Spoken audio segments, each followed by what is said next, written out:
Welcome everyone to our episode 134 of our podcast.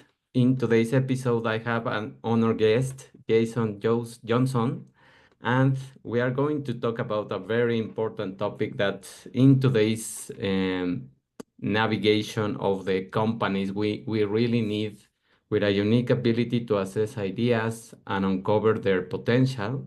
His curiosity and strategic mindset distinguish him as a visionary. He fosters psychologically safe environments as people-first leader, providing nuanced feedback that promotes growth. When we look at business, we're constantly innovating. The evolution of all of work, right? Like that's how we stay relevant. That's how we stay present. That's how we, And they completely uh, forget about the opinion of their own group of people that is doing the work. yeah, it's interesting, David. I never asked to be a leader. I never wanted to be a leader. I always engaged the customer to help solve their problem, to remove frustration, to remove pain. And when you can do that, then it becomes a positive thing. And knowing that, and it was the way I engaged the hearts and the minds of my customers and my employees that led to that success. I have always been observing these patterns, as you mentioned, these patterns of behaviors, and mostly of these leadership positions. Yeah, that's a great question. And the companies that I've worked for, they do these employee engagement surveys. And it's interesting because, my role has changed over the last few years. But a few years ago, when I was leading a team in Dallas, Texas, so we didn't talk much about it, but he felt it was interesting. And then we kind of just moved on to another subject. But I'll tell Mm. you, our corporate leaders who are focused on generating money, they look at engagement as a separate initiative. Have you or did you try or did you implement? I think the answer is going to be yes, but I want to know how did you do it? How can you implement this kind of a strategy in small cells? Because the first thing that probably a leader can tell you is if you go to a company and you offer this kind of leadership, they can tell you, I don't have. Yeah, that's a great question. I think it's the $1 million question. And you're right. It is a monumental task. It's like I always refer to it as it's like trying to change tires on a moving car.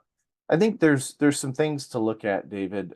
First of all, these decision makers, CEOs or just presidents or whoever, the human body is so similar to society, right? We engage with each other to become some bigger than ourselves, right? Like creation. And there's so many parallels to the universe, to the world, to ourselves as humans and our internal structure.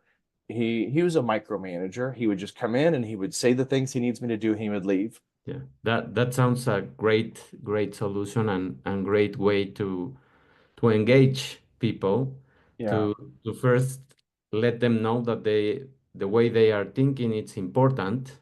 And I would come home drained and exhausted with nothing left to give. And I think that that's a real struggle that a lot of people deal with, that they go into work, they give all their energy, they get burnt out, they get exhausted, they come home and they have nothing to pour into their families, and that causes disconnection. And I didn't know that. I wasn't aware of this happening until my wife came to me and she said, I'm leaving because our marriage and she was important to me. And my kids were young at the time. It's easy to not engage, but when you have something that's important to you, you engage with it, and that's an exchange of energy, right? It's not one way. And It causes, I think that it's a huge contributor to our mental health crisis that's happening around the world. This isn't a United States thing. This is everywhere. Thank you for sharing your personal story. And I think Absolutely. it's really, really important that we also touch on that point, because I think that's the problem, the root cause of many productivity issues, and also of many situations where people decide to leave their job before they leave their marriage, or sometimes it's the opposite. The marriage is not, uh, now it's almost impossible to rebuild. And as you mentioned, it takes years. And that's also something that many people don't realize, that things can sound. I look at it in many different ways. And I'm constantly looking at metaphors or analogies. It's like if you were to go to the store and buy sheets for your bed sheets, right? If you buy a sheet that is made with a 400 thread count or a 700 thread count or a 1200 thread count, investment in that, in investing the amount of energy in that to get a higher thread count. And so I use that analogy because Organization and the environment that was created in that team was so good that we still have a relationship as friends. there's no sense of future engagement there. But if we talked about those statistics, those three factors create belonging cues, and that's the common denominator with high functioning teams all across the world in different sectors and different organizations. It's a great book. It's a great book. And for me, it was so good to see that they did the effort, that they open up, and they practically told me their lives in small pieces, the way they open up in their identity, in the way they are now, and the way that identity wants to live. What I told them is, this is what I love to do, teaching, but I love to teach to people that care. Yeah, that's really wonderful. You said so many beautiful things there. And it made me think of I had a recent guest on my podcast, Dr. Jonathan Fisher. We talked a little bit ago that we can't make people do stuff. We can't change other people. We can only change the way we, think, the way we feel in our own actions, but we can't change others. We can change our own actions, and then collectively that influences other people, and then it attracts, right, this human connection. But right, so he says to me, if you want gratitude in your life, cultivate it, practice gratitude.